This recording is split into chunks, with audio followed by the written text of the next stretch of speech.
On the news, Atiku Obi protest as BBC fact-checkers clear Tinubu amid allegations of certificate forgery. President Tinubu appoints Ola Olukoyede as EFCC chairman. And wife of Gabon's deposed leader Ali Bongo jailed.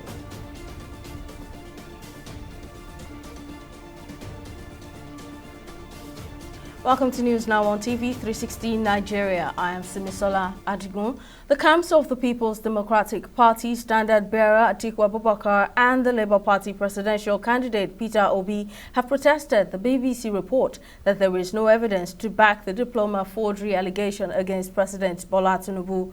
In a fact-checking report published on Wednesday, the BBC's global disinformation team had said there was no evidence that Tinubu forged the Chicago State University certificate he submitted to the Independent National Electoral Commission (INEC) to contest the February presidential election.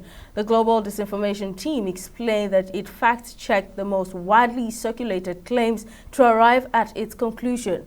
The BBC report concluded that the allegation that Tinubu submitted a forged CSU certificate to INEC was false. President Bola Tinubu has approved the appointment of Ola Olukoyede to serve as the executive chairman of the Economic and Financial Crimes Commission (EFCC) for a renewable term of 4 years in the first instance pending Senate confirmation. This comes nearly 4 months after he suspended the erstwhile anti-graft agency chief Abdul Rashid Bawa. President Tinubu also approved the appointment of Mohammed Hamajoda to serve as the secretary of the EFCC for a renewable term of 5 years in the first instance pending Senate confirmation. The president tasked the new leadership of the commission to justify the confidence given to them in this important national assignment as a newly invigorated war on corruption undertaken through a reformed institutional architecture in the anti-corruption sector remains a central pillar of the president's renewed hope agenda. Senator Ifeanyi Ubah, representing Anambra South Senatorial District, has stormed the Young Progressives Party (YPP) for the All Progressives Congress (APC). According to a letter read by Senate President Godswill Akpabio during a brief plenary session on Thursday, Ubah's defection was due to irreconcilable differences in the party. Ubah, however, did not explain the irreconcilable differences. The letter further explained that Ubah's decision is in the interest of his constituent. Ubah was the sole member of the YPP in the 10th Senate before his defection to the APC. The All Progressives Congress has demonstrated its ability to lead and to govern with purpose, both at the national and even at the subnational levels. I'm particularly impressed by the renewed hope initiative of President Bola Ahmed Tinubu GCFR, and I found it needful to join the trend so as to initiate my senatorial district into the laudable vision of Mr. President. I look forward to working collaboratively with my colleagues in the APC, particularly in the 10th Senate of the Federal Republic of Nigeria, to bring about positive change in our beloved country. Whilst thanking you, Mr. President of the Senate, and my dear colleagues, I want us to bear in mind that we have no other country than Nigeria, and all reasonable hands must be on deck to move this country forward. My vision in politics is to always give value to my constituents. And I think in this movement, it is all about the betterness of my constituency and those who have a lot of confidence in my renewed vision to see how I can contribute towards the development of Nigeria and then as well to my constituency. And I also believe I'm still in the progressive family. Coming from young progressive to all progressive, it is still the same progressive.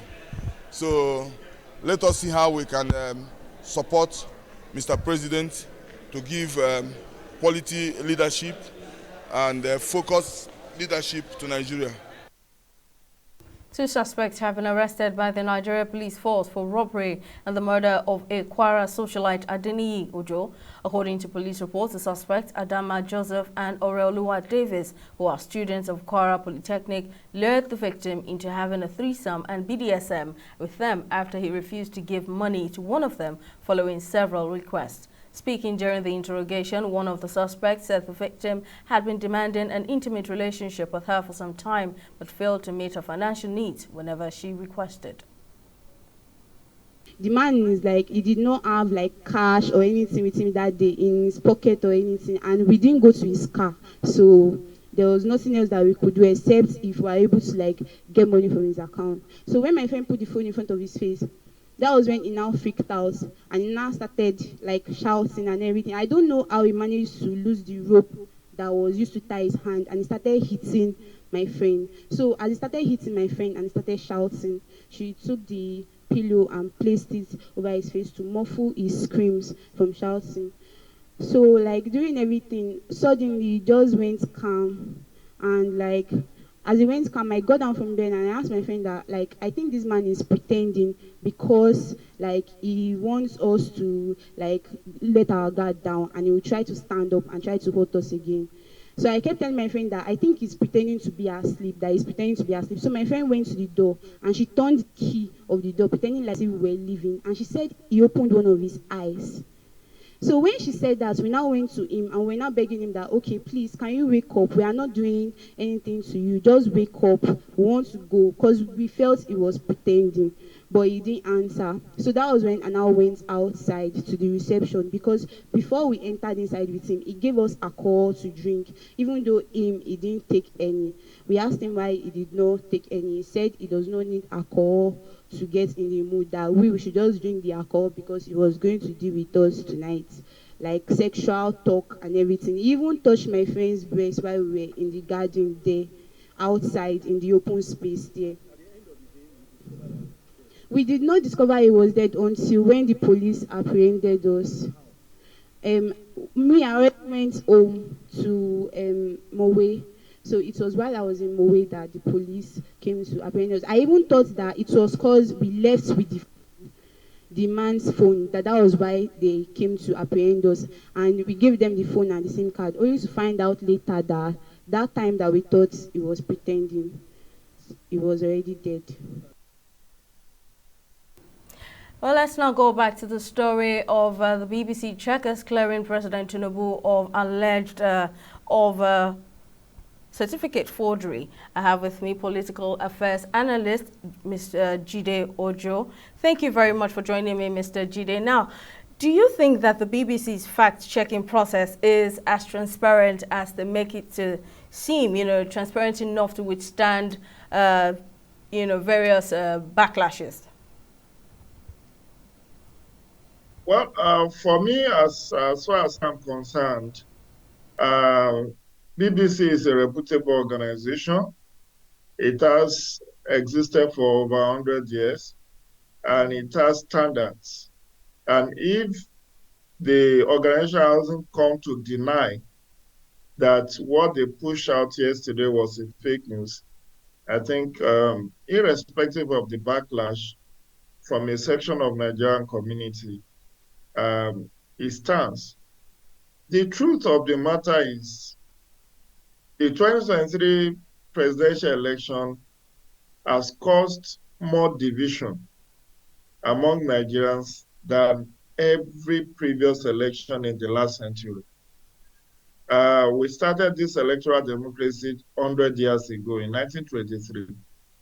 There has never been any election that is as acerbic, divisive, controversial, and virulent as the 2023 presidential elections. So, even though the media handlers of President Tinubu had earlier said that there was no part of the deposition by Westberg that said the certificate he presented to INEC was forged. A section of Nigerian community don't want to believe that. And now it came from BBC they are saying, oh, it's a fake news, or that it was procured or whatever. My own take is this: irrespective of whatever media trial that is going on, it has no basis in law. The case in question is already before their lordship at the Supreme Court. And I'm very positive that maybe by next month at the very latest, all of this issue will be laid to rest. Both Peter Obi and Atiku Abubakar have decided to ventilate and exercise their right to appeal. So let's hear from the court. It's the court opinion that matters. Whether what BBC fact checkers said is true, whether it is false, whether it's tenable in court, whether it's not tenable in court, is immaterial. It's when the court rules, and the decision we are waiting for is that of the apex court, the highest court of the land, after which there will be no appeal. So recall that the European Union election report was tendered in court, and the court said it is not an exhibit that they want to add value or add any weight to. And whether the media space is awash with, oh, this person forged or faked or whatever, it is the court that has the final say on this issue, whether the credentials before their lordship is forged or fake. It's not in the position of BBC, CNN, or even any of the national media organizations to give a final decision on the credentials in question. All right. Everybody awaits the decision of the Apex Court. Tunde Ojo, political affairs analyst, thank you very much for lending your thoughts. Moving on, the Nigerian Army Special Court Martial has convicted a former group managing director of the Nigerian Army Properties Limited, Umaru Mohammed, a major general, to 7 years imprisonment, pronouncing the sentence. The president of the court, Major General James Niam, said the officer was found guilty on 14 of the 18 count charges leveled against him.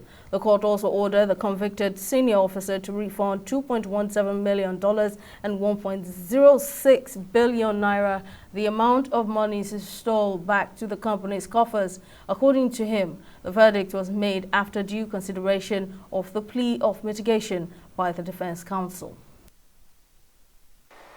Offense: stealing, contrary to Section 383, subsection 1, punishable under Section 390, subsection 7 of the Criminal Code Act, Cap C38, Laws of the Federation of Nigeria, 2004. Finding was guilty. The convict senior officer is hereby sentenced to 5 years imprisonment. And the order, the Special Court Martial, relying on Section 174 of the Armed Forces Act, Cap A, Laws of the Federation of Nigeria, 2004, further orders that Major General UN Mohammed N/8656 shall pay back the sum of $400,800 United States dollars only to Nigerian Army Properties Limited. Count 10. Offense: conspiracy to forge documents contrary to Section 3, subsection 6, punishable under Section 1, sub 2 of the Miscellaneous Offences Act, Cap M17, Laws of the Federation of Nigeria, 2004. Finding not guilty. The accused senior officer is therefore discharged and acquitted on count 10. The Lagos State government has once again lent its voice to the need of residents to improve the health of their eyes by adopting good eye care practices and a healthy lifestyle as part of measures to prevent avoidable blindness and vision loss. The Ministry of Health has held a two-day event on the blindness prevention program to commemorate the rest of the world on the World Sight Day, which is themed Love Your Eyes at Work, with public servants at Alausa Ikeja, Lagos. At the event, organizers sponsored free eye tests for civil servants who were also given free medical eyeglasses. The permanent secretary at the Lagos State Ministry of Health, Olusegun Ugboye, said that the government remains committed to the well-being of its workers and the state in general. The whole point is to ensure that people get their eyes checked. A lot of eye problems are problems that are solvable, but if you don't know and you let it get worse and worse, it can lead to total loss of vision. So the point is, as part of World Sight Day, we do screening. It includes screening for people with just refractory problems that glasses can solve, and people with other more serious problems that may require surgery or eye drugs. Then those ones will be referred for continued treatment. But if it's just about refractory problems that require glasses, then we will give out glasses on the spot. So we are partnering with Nigerian Union Labour. So we are conducting free eye screening for the Nigerian Union of Teachers, Nigerian Union of Journalists, and the agro section. So all of them, we have 3 different venues, and at each venues we have all the full complement of the eye care professionals in the state, the ophthalmologists, the optometrists, the ophthalmic nurses, and the opticians. So all the 3 venues have the full complement on ground. In commemoration of the 2023 International Day of Girl Child, the United Nations Children's Fund, UNICEF, in the United Kingdom, as well as other development partners, have highlighted the importance to invest in the cause of the girl child to help realize their potential. The stakeholders expressed views concerning targeted and evidence-based investments in key areas that promote girls' leadership and well-being. Our correspondent, Emeka Amako, filed this report from Abuja. This year's International Day of the Girl Child comes amid a range of movements and actions that restrict the rights of girls and women globally and rolls back progress on gender equality. The impacts are particularly harsh on the female gender. With about 26 million adolescent girls in Nigeria, each with her own dreams and aspirations, the United Nations Children's Fund, UNICEF, and partners are collectively calling on all like-minded partners to move beyond reaffirming commitment and invest boldly in the action needed to address girls' needs. Our key message today is that adolescent girls should face no constraints to realizing their full potential. On behalf of all development partners, I'd like to say we stand with you on this goal and will continue to work in partnership with you to make it a reality. The girls should not be experiencing any violence. So we are calling out to our partners as well as the government so that this investment can be made at all levels, and especially focusing on the most marginalized communities so that these girls can fulfill their rights and their dreams. In her remarks, the First Lady of Kwara State, who also doubles as the chair, Nigerian Governors' Wives Forum, advised women to consider other areas of human endeavor. Not to leave any profession out. We need women in the political space. We need women in the diplomatic space. We need women in all. So don't just think about becoming a doctor or a lawyer or an engineer. You know, think about all these other spaces where we don't have a lot of women. The average Nigerian woman is described as an endangered species, with the increasing rate of abuse and violence meted to her at every phase of life, hence the call for improved security across the country.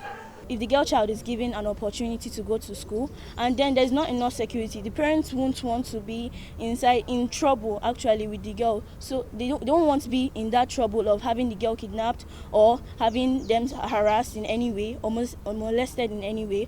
So the government should actually give give space for more education to girls, and then security should also be tightened. Every time I want to go out, I can't go out in the evening because I'm scared, or I'm walking around, people call me. It's very frightening because anything can happen at any point. But then my dad even takes it as a risk for me going out, for me going to school. He tries to make sure my security is okay, because the security situation is very bad in some cases, in which even when I want to go out at night, I can't. I do everything I can before it gets late or before it gets dark out.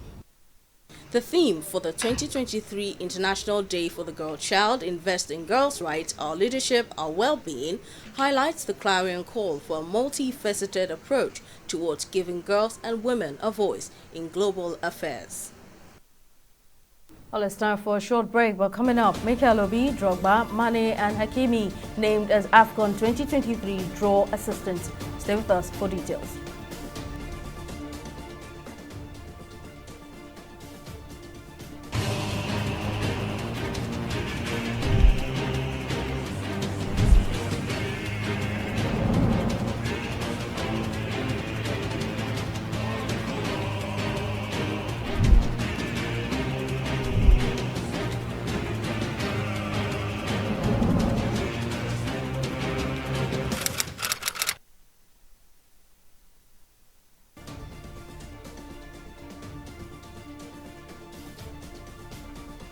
Welcome back. A quick recap of our top stories. The camps of the People's Democratic Party standard bearer Atiku Abubakar and the Labour Party presidential candidate Peter Obi have protested the BBC report that there is no evidence to back the diploma forgery allegation against President Bola Tinubu. In a fact-checking report published on Wednesday, the BBC's Global Disinformation team had said there was no evidence that Tinubu forged the Chicago State University certificate he submitted to the Independent National Electoral Commission (INEC) to contest the February presidential election.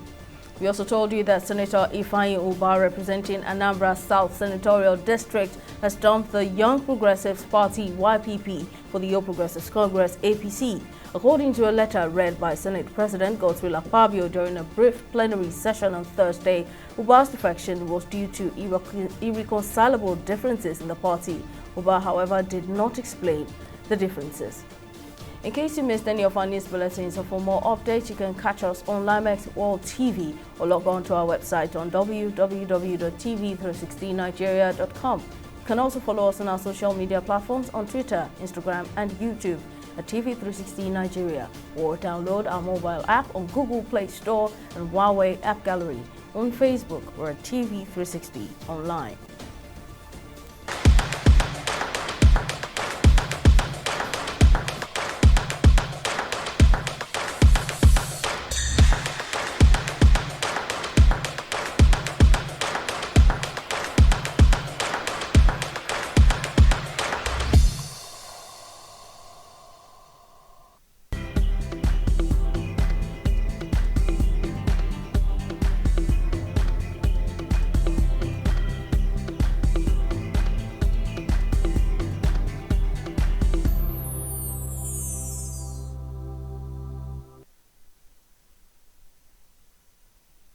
On business, Governor of the Central Bank of Nigeria, CBN, Olayemi Cardoso, says the financial regulator will pull back from direct development interventions. In a statement on Thursday, Cardoso said the CBN needs to return to its core functions of monetary policies and advisory roles to support economic growth.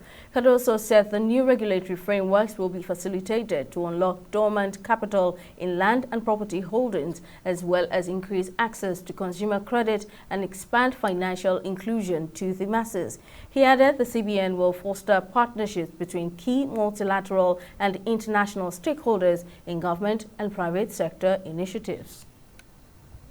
We'll take another break here. Stock Market Report is next.